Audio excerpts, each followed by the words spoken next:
Hey guys and girls, this is the video of the Euro US dollar on the 26th of June. Just wanted to run through another trade setup I had taken on today. Martin, hopefully will improve this video.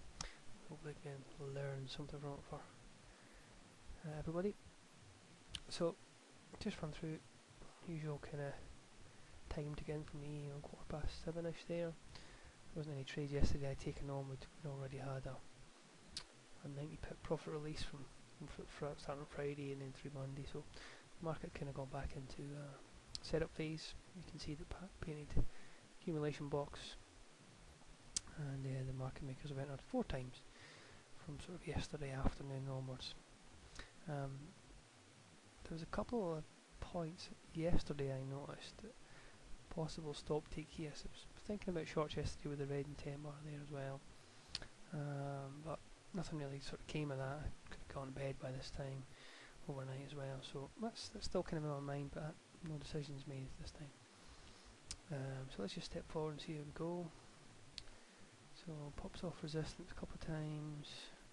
Okay, there we go. So we've got market making activity again, fading bar up to the upside as well, but what we've also got there is it popping above some highs too, so I'm starting to think I might want to go short if I get the opportunity. So see if we can get a setup bar, take a short, fading down, jump bar up and punching out some more stops, a bit of volume. Okay, jump bar down. So now I'm interested. I'm thinking I can probably get short here. Let's just have a look. That closed 501. I'm pretty sure that on the next bar, my platform yet, I got in at 498. That was really just a 1 unit position. I'm going to add to it if I felt I was got the story right. The exit point is way lower. Way down, 45, 45. So back in there. Well, I was a bit concerned about the resistance, but I carried on regardless. I had the story correct, the content that was playing out in front of me. So step it on there, we've got a red intent bar, so I was looking good at that point. I did re-enter just at the end of this bar as it back on resistance, so before that was painted. I got back in with another entry at there.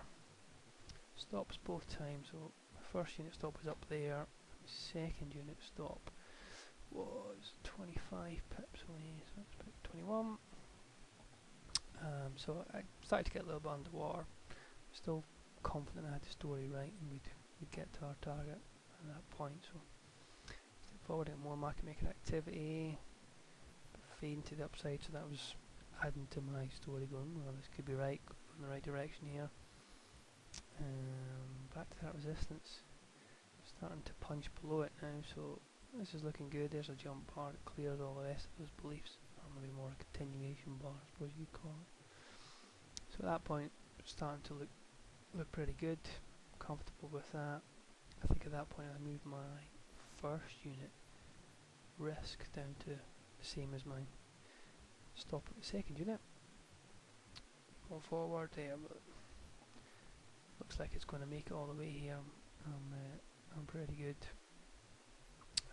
So what I did at that point, I started to sort of move things down here.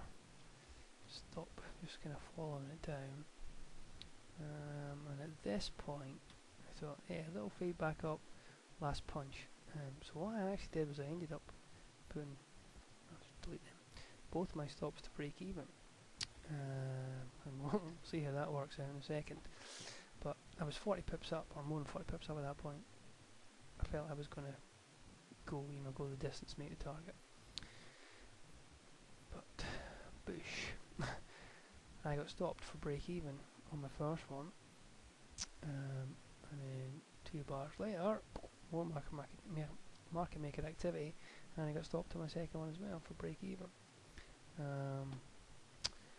Then jump bar down, bang, makes my target, which was a 445. So, perfect trade, good setup, had it all right. The thing I learnt from that was possibly not to play around with my stops as much. I could have easily left it. I should have been a bit more attentive to this resistance blocks that Pat was painting, because if you actually move it up there, what does Martin say when the market makers enter away from resistance that they have done here? Sometimes they're just playing for 45 pips. And you can see 45 pips down, 45 pips back up. All I really needed to do, if they were going to make it all the way, and they did, to the 90 pip run, was actually just to leave my stop just somewhere above the resistance, and that would have been kept in all the way. Am I bothered about it? Not particularly. I had the story correct. Some trades, they don't go for you as well as they can. Something you sort of learn from. Never a bad trade in my mind, because you're always going to learn something from it. You get out break even there, but you had the story correct. I think the market then just continued back on, so it ran from there and back up another 45 pips, and that's where we're at the moment. But hopefully some of you guys seen all this content here and got some of that 90 pip profit release from. That's about it. We will see how we get on tomorrow. Good luck.